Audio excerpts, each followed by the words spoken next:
মৌলবাদী রাজনীতি, ধর্মীয় রাজনীতি এবং ভারত বিরোধী রাজনীতিকে রুখে দিয়ে বাংলাদেশে ক্ষমতায় এলো বিএনপি এবং ভারতের কূটনৈতিক চালে এ জয় গণতন্ত্রের জয়। এই জয় শুধু বিএনপির নয়, এই জয় ভারতেরও বলতে হবে। ঠিক কোন চালে মাত্র নির্বাচনের 1 মাস আগে বাংলাদেশে ফিরে এসেছিলেন তারেক রহমান। তারেক রহমানের প্রত্যাবর্তন যে পরিবর্তন ডেকে আনবে তা ভারত জানতো। তার পাশাপাশি জামাত চেষ্টা করছিল বাংলাদেশকে গ্রিপ নেওয়ার বা বাংলাদেশকে মৌলবাদী রাজনীতির মধ্যে ঢুকিয়ে বাংলাদেশকে পাকিস্তান গড়ে তোলার, তা কিন্তু কোনোভাবে সফল করতে পারেনি এবং ভারত বুঝিয়ে দিল কিভাবে বাংলাদেশকে নিজেদের বন্ধু দেশ বা কিভাবে বাংলাদেশকে গ্রিপে রাখতে হয়।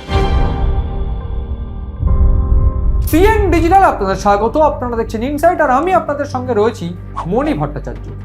বাংলাদেশের অভ্যন্তরীণ রাজনীতিতে যে চূড়ান্ত নাটকীয় পরিস্থিতি তৈরি হয়েছিল মাত্র বছর দেড়েক আগে, তা আমরা কোনোভাবে ভুলতে পারছি না। ঠিক সেই সময় শেখ হাসিনার পতনের পর বাংলাদেশের ইউনিট সরকারের যে শুরু, সেই শুরুতেই যে চূড়ান্ত অরাজকর পরিস্থিতি তৈরি হয়, সেইখানে বিএনপি কিভাবে ক্ষমতায় এলো, ঠিক সেইখানে বারবার করে ভারত বিরুদ্ধচরণ, সেইখানে মৌলবাদী রাজনীতির যে জায়গা, সেইখান থেকে বাংলাদেশকে উদ্ধার করে এই মুহূর্তে বাংলাদেশে যে গণতন্ত্র স্থাপন হয়েছে, সেই স্থাপন একটা অন্যতম নজির এবং তা সম্ভব হয়েছে ভারতের কূটনৈতিক চালেই, এমনটা অন্তত মনে করছে বিভিন্ন বিশেষজ্ঞরা।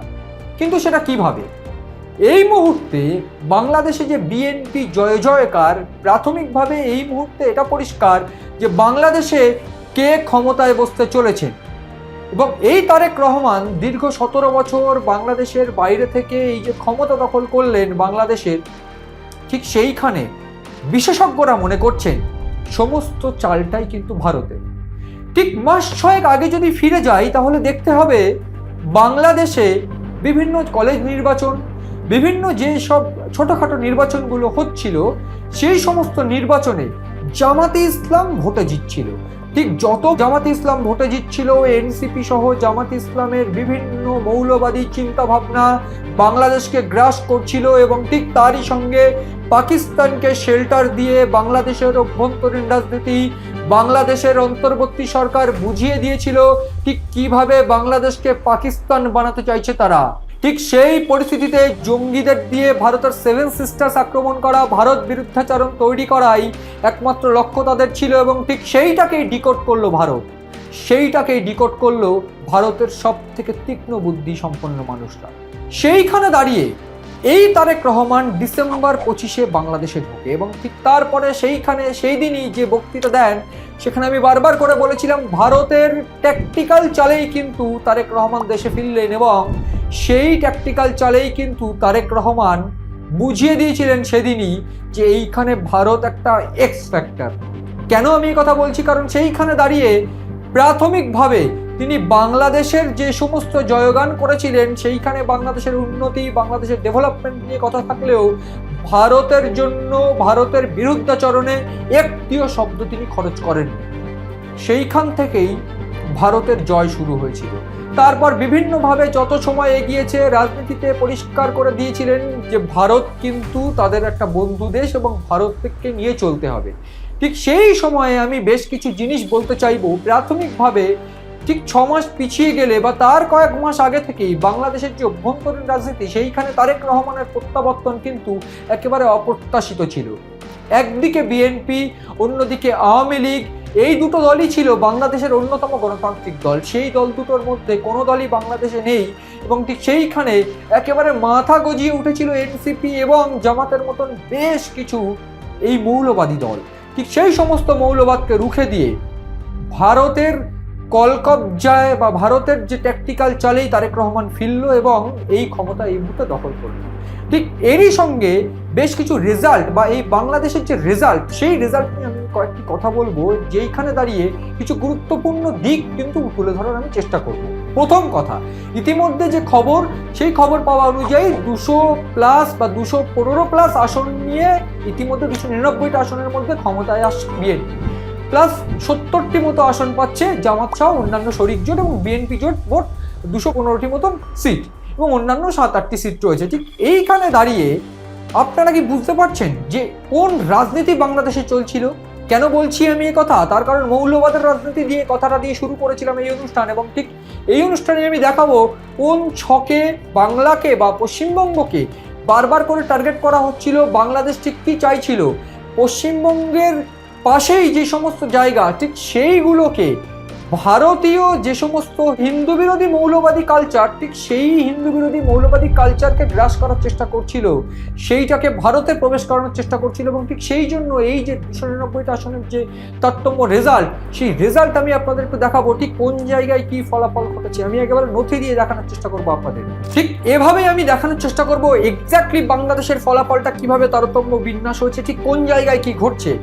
আমি একটু দেখানোর চেষ্টা করব যে এই পশ্চিমবঙ্গ লাগোয়া যে সমস্ত জেলা বা যে সমস্ত কেন্দ্র, ঠিক সেই সমস্ত জায়গাতে এই জামাত ইসলাম জয়লাভ করেছে, যেইটা কিনা পশ্চিমবঙ্গের জন্য একটা গুরুতর ঘটনা ঘটতে পারে। আমি একেবারে জায়গা নিয়ে বলবো, উত্তর 24 পরগনা, দক্ষিণ 24 পরগনা, একেবারে দেখানোর চেষ্টা করব এই সমস্ত জায়গা, উত্তর 24 পরগনা, দক্ষিণ 24 পরগনা, এই জায়গাটা মালদা, মুর্শিদাবাদ, উত্তর দিনাজপুর, মালদা, এই মালদা মুর্শিদাবাদ, এই যে মালদা মুর্শিদাবাদ, এইটা হচ্ছে বাংলাদেশ, এই যে পাটটা বাংলাদেশ, এই মালদা মুর্শিদাবাদ, উত্তর 24 পরগনা, দক্ষিণ 24 পরগনা, নদিয়া, এই সমস্ত জায়গায় জয়লাভ করছে কে? জামাত জয়লাভ করছে। এবং তথ্য বলছে এইদিকে উত্তর দিনাজপুর, ঠিক এরকম জায়গায় উত্তর দিনাজপুর, দক্ষিণ দিনাজপুর সহ কোচবিহার, জলপাইগুড়িতেও জয়লাভ করছে জামাত। অর্থাৎ পশ্চিমবঙ্গ লাগোয়া যে সমস্ত জেলাগুলো বাংলাদেশের, সেইগুলোতে জামাত জয়লাভ করছে। এর অর্থটা কি?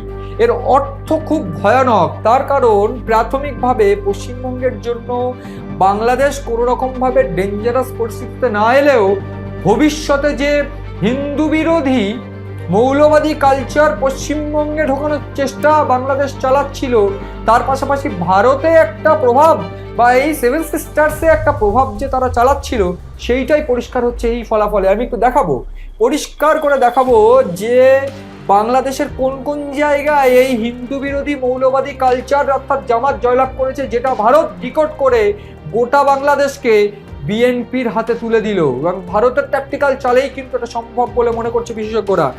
সাতক্ষীরা, এই যে জায়গা সাতক্ষীরা, আপনারা সবাই জানেন, আমরা সবাই জানি, বসিরহাটের একেবারে অপর প্রান্ত সাতক্ষীরা, যেখান থেকে মানুষ এক পা থেকে এপার থেকে ডাকলে ওই পারের মানুষকে পাওয়া যাবে বা শোনা যাবে, পরিষ্কার কথা বোঝা যাবে। আমরা বিভিন্ন ক্ষেত্রে পাচারের চিত্র দেখেছি এই সাতক্ষীরা অঞ্চল থেকে।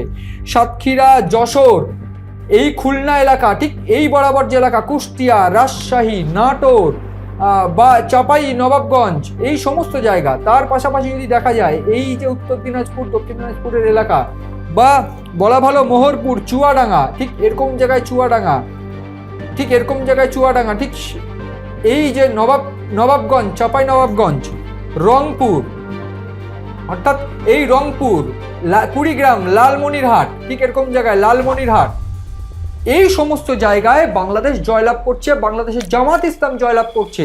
এবং এই সমস্ত জায়গায় পশ্চিমবঙ্গ লাগোয়া জায়গা, এইখানেই কিন্তু গুরুত্বপূর্ণ একটা দিক। এইখানেই বাংলাদেশের জন্য পশ্চিমবঙ্গ এবং বাংলাদেশের যে দিকটা, একটা গুরুত্বপূর্ণ দিক উঠে আসছে, যে এই হিন্দু বিরোধী এই যে কালচার, হিন্দু বিরোধী মৌলবাদী কালচারের জন্যই এই মুহূর্তে দাঁড়িয়ে ভারত বুঝতে পারছিল এই সমস্ত জায়গায় কিন্তু এই একটা ঘটনা ঘটছে, ঠিক সেইটাকেই ডিকোড করলো জামাতকে হারিয়ে দিয়ে। এই বাংলাদেশি যে অবস্থা, জামাত ইসলাম মাত্র 70টা সিট পেয়ে চূড়ান্ত পরাজিত এবং বাংলাদেশে গণতন্ত্র স্থাপিত হয়েছে। আমি বারবার করে বলছিলাম ভারতের ট্যাকটিক্যাল চাল, আমি এটাও দেখালাম যে ঠিক কিভাবে ভারত এইটাকে ডিকোড করলো। এইটা ভারত বুঝতে পারছিল, এই ওসমান হাদি থেকে শুরু করে ঠিক গত 6 মাসের ট্র্যাক রেকর্ড দেখে ভারত বুঝতে পারছিল যে বিভিন্ন ক্ষেত্রে বাংলাদেশ পাকিস্তানের সঙ্গে ভিড়ছে, চীনের সঙ্গে ভিড়ছে, এবং বাংলাদেশ চেষ্টা করছে ভারতের বিভিন্ন জায়গা টার্গেট করার।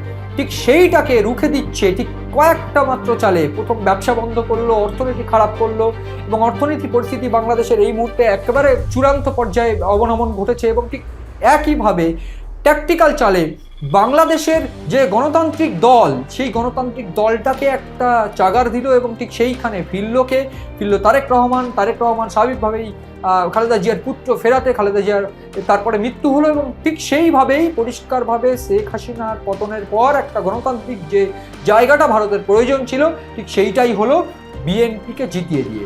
এইখানে যে বিষয় গুরুত্বপূর্ণ দিক, যে বিএনপি তো আগেও ক্ষমতা ছিল, সেক্ষেত্রে ভারতের সঙ্গে সম্পর্ক কেমন ছিল, বিএনপির সঙ্গে ভারতের সম্পর্ক অত্যন্ত গুরুত্বপূর্ণ এবং ভালো থাকলেও ঠিক শেষ সময় অর্থাৎ 2001 থেকে 6 বাংলাদেশে শেষ শাসন করছে এই বিএনপি।